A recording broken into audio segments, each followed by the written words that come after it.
Yo, what's good everyone? Coach D here with the Shift Method Personal Training. I'm coming to you with another YouTube video, and today we're gonna be talking about lower back pain.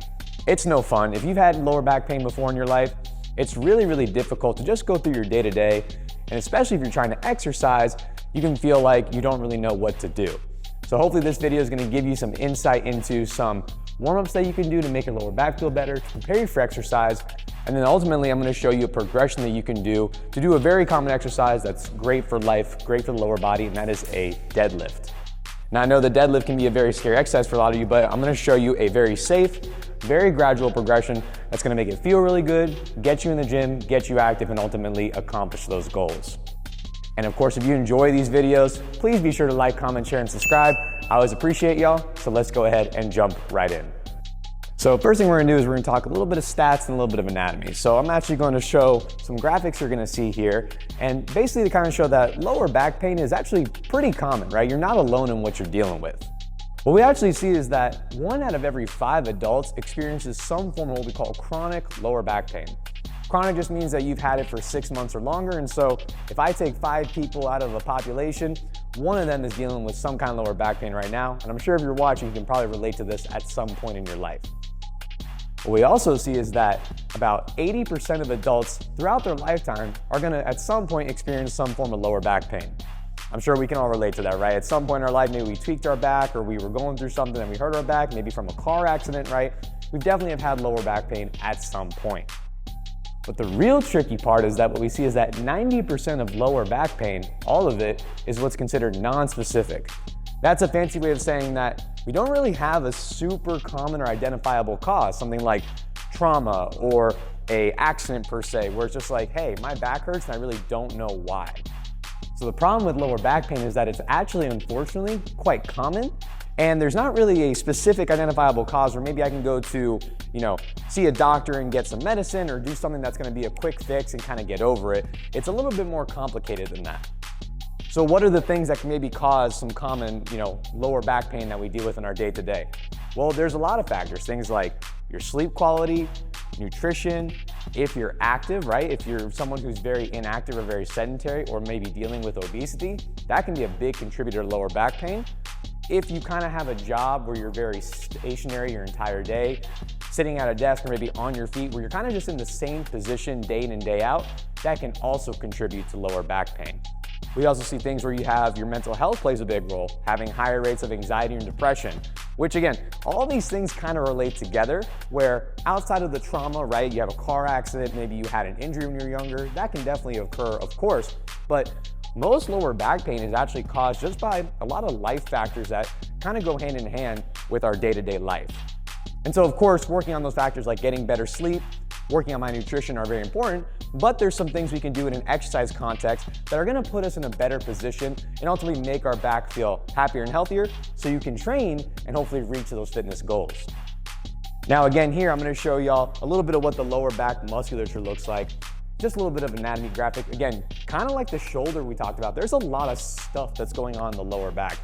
You got muscles like your erector spinae, your multifidi, your quadratus lumborum, bunch of fancy words that I know you probably don't care about, but it's important to understand that there's a lot of musculature in the lower back, and so they can get fatigued when you have poor quality of sleep or nutrition, they can get a little agitated, and so we're gonna make sure we do a good warm-up and a good progression of exercises so that way you feel better and you can go ahead and accomplish those goals. Okay, so like I mentioned, we're gonna do 2 activation exercises and 2 mobility exercises. Our first activation exercise is going to be a crab walk. Crab walks are a really good exercise to kind of get the glutes fired up, and there's usually a pretty good relationship between glute activation and lower back pain because with our main movement, the deadlift, we're primarily using our glutes.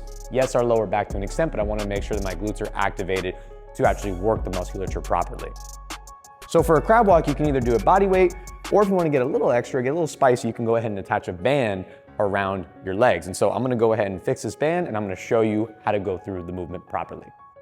Okay, so for a crab walk, again, I'm gonna use a band, but you can also do body weight. Essentially, I'm gonna get the band just above my knees. So bringing the band up. And the big thing I wanna make sure, whether I'm using a band or not, is that my knees are not caving in on me. So I'm gonna get down into about a half squat position, feet start about shoulder width apart. chest up is nice and proud here. I'm just gonna step down, and again, as I come out, making sure that I keep my knees pushed out, and I'm just kind of going down, keeping my hips in that low position here. Now again, you should start feeling this in the peaches, right? It's a really good glute activation, fires up the quads a little bit. I'd say do about 8 to 12 steps one way. You can even do it for time, and then go 8 to 12 the other way. Doing 1 to 2 sets is gonna be plenty of work. All right, so our second activation exercise is gonna be what we call posterior tucks or hip tucks, which we're gonna do actually here on the floor. A big thing that sometimes can aggravate people with their lower back is sometimes just learning how to put your back into a position where you can use your glutes the best and not have to constantly do this, awkward flexion and extension action while you're going through a movement like a deadlift. So to do this exercise, all you're gonna need is a mat. So you're just gonna go ahead and lie yourself down on the floor. Knees at about 90 degrees, kind of like you're gonna do a glute bridge, which is actually gonna be another one of our exercises we do later here. And I'm gonna rest my hands on my stomach initially. All I'm gonna do here is tuck my tailbone down and relax. All I'm doing is moving my pelvis posteriorly and anteriorly, right? I'm not really doing the full bridge where I'm getting up top. I'm just learning to move my hips in a position where I can learn to tuck and brace my core. If you're having trouble understanding that, what I'd recommend is take one of your hands, whichever one you want, and place it under your lower back. If you feel space there, that means that you're not tucking down. So what you can do is have your lower back, or have your hand under your lower back, and I tell my clients, push your back flat into your hand. So I'm here, press down, squeeze your lower back into your hand, and then relax. And just practice that again. A set of 8 to 12 should be pretty good here.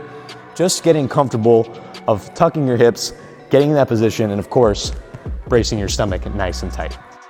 So our next activation exercise is going to be some hip tucks. All you're gonna need for this is a mat, and we're gonna do this laying on our back, so let me show you how it looks. So for this exercise, it's basically kind of like the beginning portion of a glute bridge. If you've heard of a glute bridge before, it's essentially driving through your heels, getting your hips up top, but we're actually gonna keep our butt on the ground the entire time. All I'm gonna ask you to do is take one hand, let's say I'm using my left hand here, and place it under the small of your lower back. I got my knees bent at about 90, and what you're gonna do is you're gonna press your lower back flat into your hand, squeeze your stomach tight, and then relax.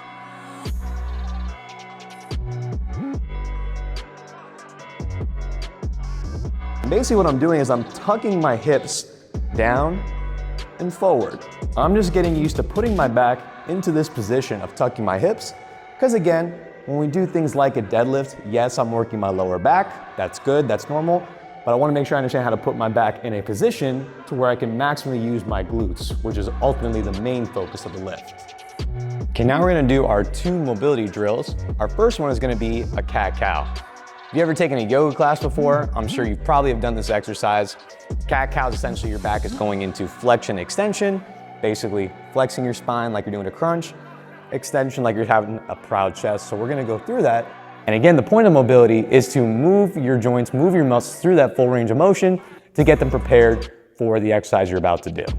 So for the cat-cow, I'm gonna get into a tabletop position here. I got my shoulders right in line with my wrists, my hips right over my knees here.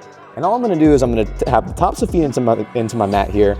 I'm gonna tuck my chin, round my back as if a string is pulling my back up to the ceiling. Pause for a few seconds. Then I'm gonna dig my toes in, let the belly hang, eyes come up to the ceiling. And you're just gonna alternate between these two, doing again about 10 repetitions here. Really taking a few seconds to kind of pause at each moment, just to get a good stretch.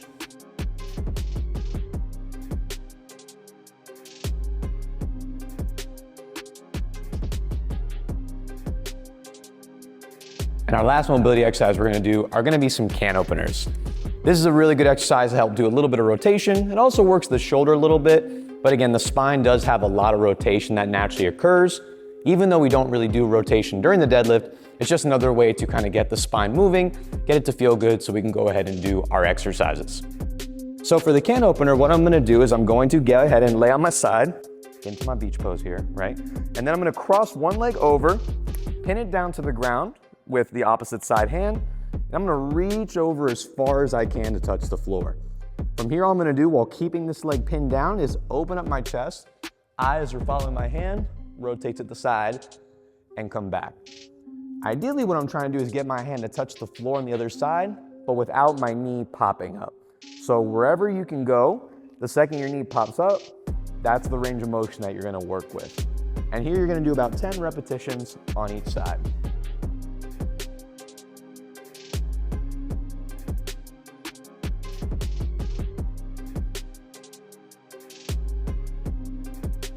Okay, so now that we're nice and warm, we're gonna go ahead and go to our progression to ultimately get to a deadlift. So our first exercise we're going to do is going to be a body weight glute bridge. We already kind of did a similar exercise in the warm-up with those hip tucks. Now we're gonna actually add the bridge portion to it.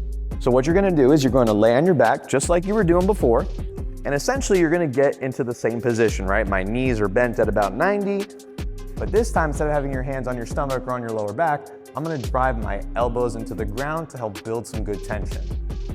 From here, all I'm gonna do is I'm gonna drive my lower back flat into the ground, tuck and squeeze, and now holding this position, I'm gonna bridge my hips up, squeeze at the top, slow and controlled on the way down. We're gonna do about 10 repetitions here.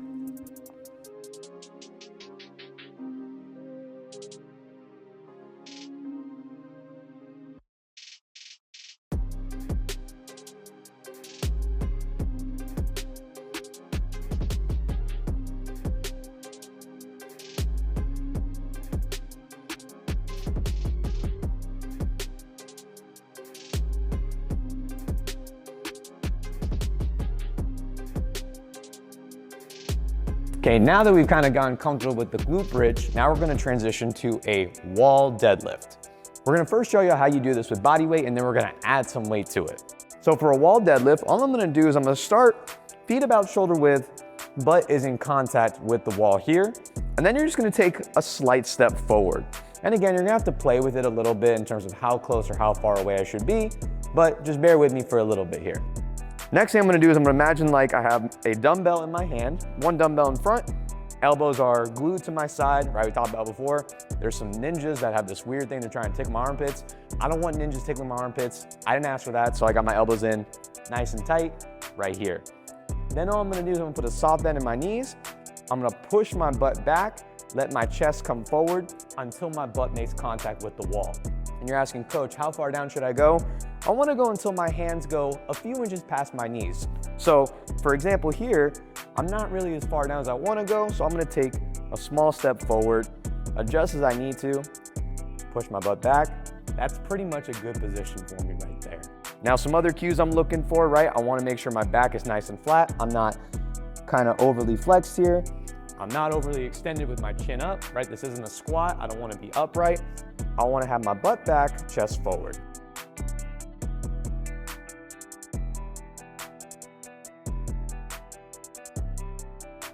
A good tool too, so you don't forget where your feet are, because I've done this with my clients where we have to keep figuring out where should we put our feet. Use something and put it right in front of your feet, so now you know exactly where to stand for your next set. Okay, now we're gonna add a little bit of weight to it. A good way to start is using a kettlebell, right? Something that is challenging, but definitely doesn't put too much strain where you feel like you can't control the weight. So again, same thing, I'm gonna get my elbows in nice and tight. And the big thing is I'm gonna drop the kettlebell straight down between my legs and push my butt back to the wall. So I'm going here, elbows are tight, I got good tension, butt makes contact with the wall, and then I come back up.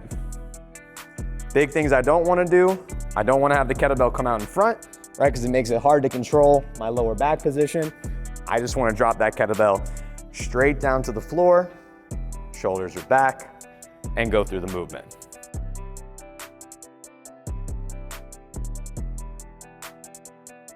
And last thing, if your gym doesn't have a kettlebell, or if you don't have kettlebells at home, you can do the exact same thing by just holding one dumbbell.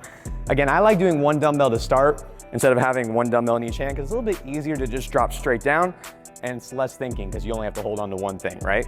So same thing, feet are in position, shoulders back, elbows glued, and I'm just going through my movement here.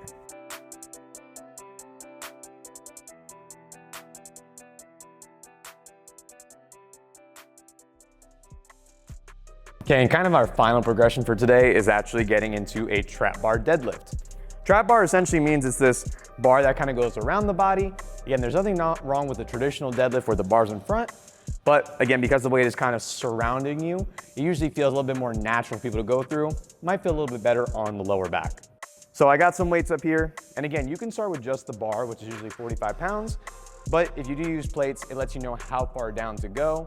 Roughly going a little bit past or to mid-shin is how low down you want to drop. So from here, I'm in that same position, right? Feet about shoulder width. Grab my handles right in the center. I got my back flat, my chest forward, and I'm standing right back up. And then just like we did over on the wall a few minutes ago, hinging my butt back, making contact with the ground, and coming right back up.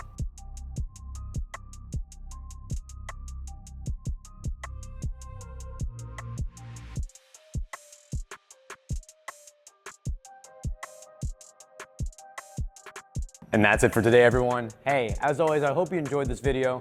If you did, I always appreciate y'all showing some love to leave a like, comment, share, or subscribe. Again, we got weekly content for podcasts and YouTube style videos. And of course, we got daily content on the socials for Instagram and YouTube Shorts. Y'all can always check me out at theshiftmethod.org.